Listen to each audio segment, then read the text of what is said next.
जय हिंद साथियों, स्वागत है अपने यूट्यूब चैनल वीआईपी टेक्नो में। और साथियों आज हम लोग जो बीटीएससी एग्ज़ाम करा रही ITI निदेशक का, उसके लिए हम लोग सेफ्टी एंड प्रिकॉशन, सुरक्षा और सावधानी चैप्टर के कुछ महत्वपूर्ण क्वेश्चन का अध्ययन करेंगे। ठीक है, तो चलिए हम लोग ज़्यादा देर न करते हुए वीडियो स्टार्ट करते हैं। पहला हम लोग का क्वेश्चन है, तकनीकी विद्यार्थियों को अपने अध्ययन काल में ही खाली स्थान का अभ्यास करना चाहिए। किसका अभ्यास करना चाहिए? सुरक्षा उपायों का, मशीन पर कार्य करने का, हस्त औजार का, ये सभी। तो इन सब का ये डी ऑप्शन सही है।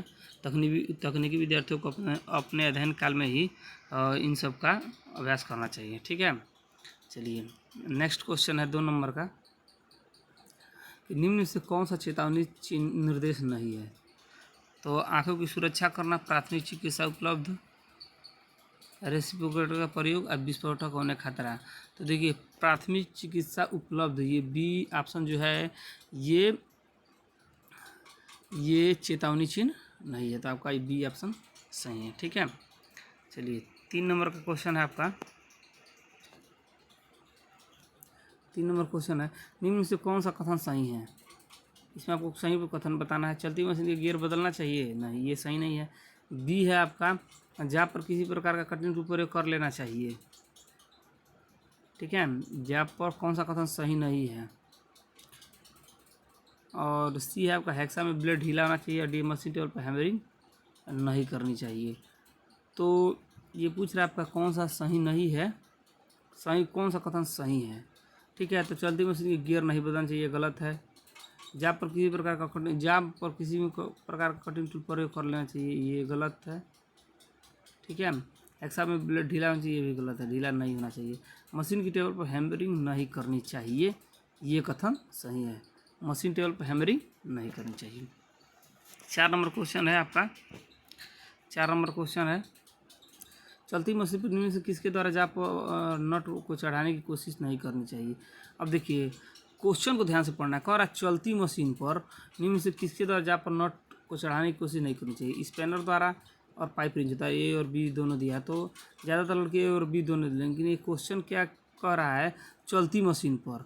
तो चलती मशीन पर किसी भी स्पैनर या पाइप रिंच या किसी भी टूल द्वारा नट को नहीं चढ़ाया जाता है। मशीन जब बंद रहती है तब चढ़ाया जाता है, तो इसका ऑप्शन जो है वो डी सही है। ठीक है, क्वेश्चन को यहाँ पे समझना है। 5 नंबर क्वेश्चन है आपका। 5 नंबर क्वेश्चन है, टूल पोस्ट ग्राइंडिंग व्हील के केंद्र से खाली स्थान से अधिक नीचा नहीं होना चाहिए। तो जो टूल पोस्ट है वो ग्राइंडिंग व्हील के केंद्र से 2 mm से अधिक नीचा नहीं होना चाहिए, ए ऑप्शन सही है। 6 नंबर क्वेश्चन है, वायुमंडल से मस्तिष्क और शरीर की विभिन्न कोशिकाओं तक ऑक्सीजन पहुंचाने के लिए शरीर में कौन सी महत्वपूर्ण क्रिया होती है? तो कौन सी महत्वपूर्ण क्रिया होती है?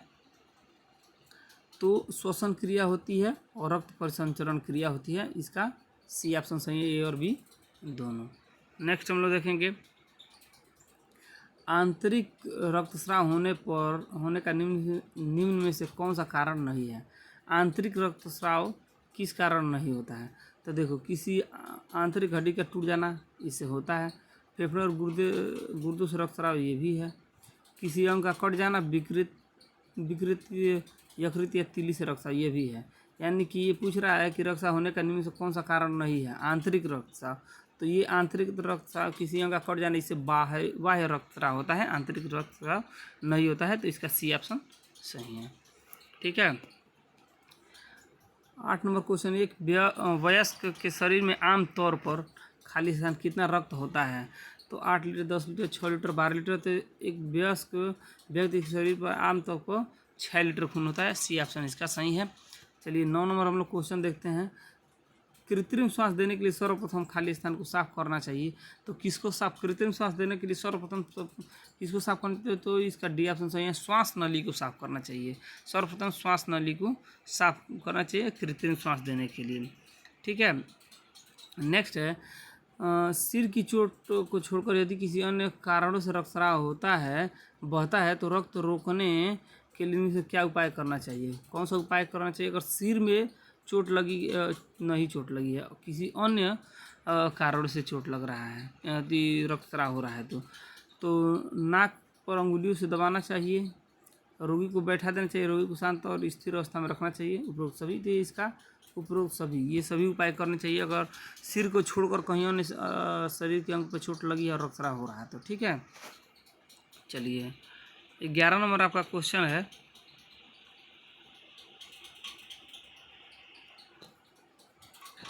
कि पहिए के रूप में प्रारंभ होकर आज की औद्योगिक क्रांति के विकास क्रम में निम्न में से कौन सा सम्मिलित है।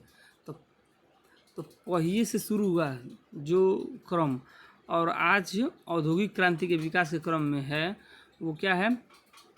तो पहिया, ऑटोमाइजेशन, कंप्यूटराइजेशन, ये सभी, तो ये सभी, ठीक है, ये सभी सही है। 12 नंबर क्वेश्चन हम लोग देखते हैं कि मशीनों का यथोचित संचालन कौन कर सकता है। तो कुशल मानव श्रम और कुशल मानव श्रम। तो मशीनों का यथाचित संचालन कौन कर सकता है। तो देखिए कुशल मानव श्रम और कुशल अभियंता है, ये बी ऑप्शन कुशल, तो दोनों कर सकते हैं, तो इसका सी ऑप्शन सही है।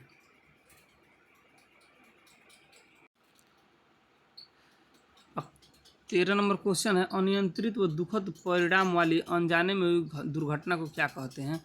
तो अनियंत्रित व दुखद परिणाम देने वाली जो अनजाने में हुई घटना को उसे दुर्घटना कहते हैं।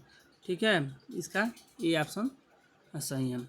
चलिए नेक्स्ट, मानव स्वभाव में बसा विशिष्ट स्वभाव क्या है।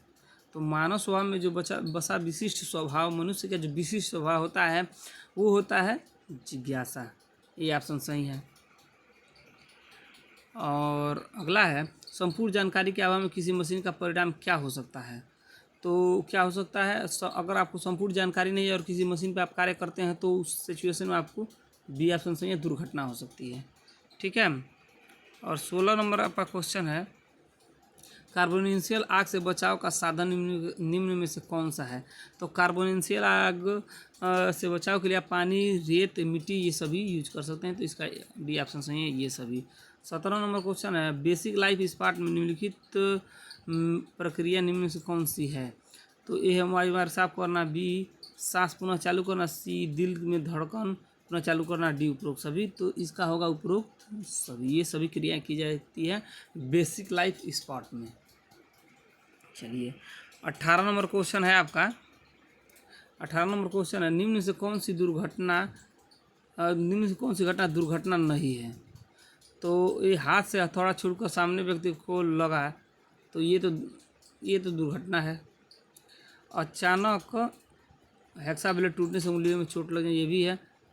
और बीमा कंपनी से पैसा कमाने को अपनी उंगली काट ली, अगर कोई ऐसा करता है तो ये दुर्घटना नहीं कही जाएगी, इसका सी ऑप्शन सही है। इसमें पूछा भी है कौन सा दुर्घटना नहीं है, तो बीमा कंपनी से पैसा कमाने के लिए कोई अपनी उंगली काट लेता है तो उसको दुर्घटना की श्रेणी में नहीं रखा जाएगा। 19 नंबर क्वेश्चन है आपका, 19 नंबर क्वेश्चन है, जहर से खतरे के लिए कौन सा चिन्ह प्रयोग किया जाता है। जहर से खतरे के लिए कौन सा चिन्ह प्रयोग किया जाता है, तो ये बी टॉक्सिक हैजार्ड, ये ऑप्शन जो है ये जहर के खतरे के लिए ये सिंबल बना होता है। ठीक है,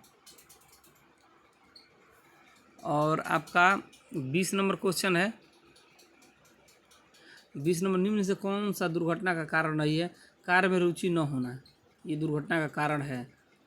अत्यधिक उत्सुकता होना, ये भी दुर्घटना कारण। अनुशासनहीनता, ये भी दुर्घटना कारण है। और ये पूछा दुर्घटना कारण नहीं है तो अधिक फुर्तीला होना, अधिक फुर्तीले होने से आपको दुर्घटना नहीं होगी, ये कोई दुर्घटना का कारण नहीं है, इसीलिए ऑप्शन बी सही है। ठीक है, 21 नंबर क्वेश्चन है, 21 नंबर क्वेश्चन, निम्न से कौन सा दुर्घटना का कारण नहीं है। देखिए फिर से वैसा ही क्वेश्चन है, ऑप्शन बदल दिया। मशरूम हेड चीजन, ये दुर्घटना का कारण है। फैले मुंह का स्पैनर, ये भी दुर्घटना का कारण है। घिसा हुआ वर्नियर कैलिपर, ये दुर्घटना का कारण नहीं है। टाइट कसा आ रही, इससे अब दुर्घटना हो सकती है। टूट जाएगा ब्लेड, दुर्घटना हो जाएगी। घिसा हुआ वर्नियर कैलिपर, इससे दुर्घटना नहीं होगी। और ये पूछा भी है दुर्घटना कारण नहीं है, तो ये सी ऑप्शन सही है। अब घिसा हुआ वर्नियर कैलिपर होगा तो क्या होगा, रीडिंग वो गलत देगा, ठीक है, माप आपको गलत देगा। 22 नंबर और अंतिम क्वेश्चन है, बेहोश मिले व्यक्ति के साथ कैसा व्यवहार करेंगे। तो क्या ऐसा व्यवहार कर, तुरंत डॉक्टर के पास ले जाएंगे, देखेंगे कि सांस चल रही है या नहीं, मुंह पर पानी के छींटे देंगे, कपड़े ढीले करेंगे। तो सबसे देखिए, अगर आपको कोई बेहोश व्यक्ति मिलता है तो सबसे पहले उसको चेक करना है कि उसकी सांसें चल रही हैं या नहीं, तो उसको कृत्रिम श्वास देना है। ठीक है, तो ये इसका बी ऑप्शन सही है। ठीक है साथियों, तो वीडियो कैसा लगा कमेंट करके बताइएगा। अगर चैनल पर नए हैं तो इसे सब्सक्राइब कीजिएगा, लाइक कीजिएगा और अपने दोस्तों के साथ शेयर कीजिएगा। धन्यवाद।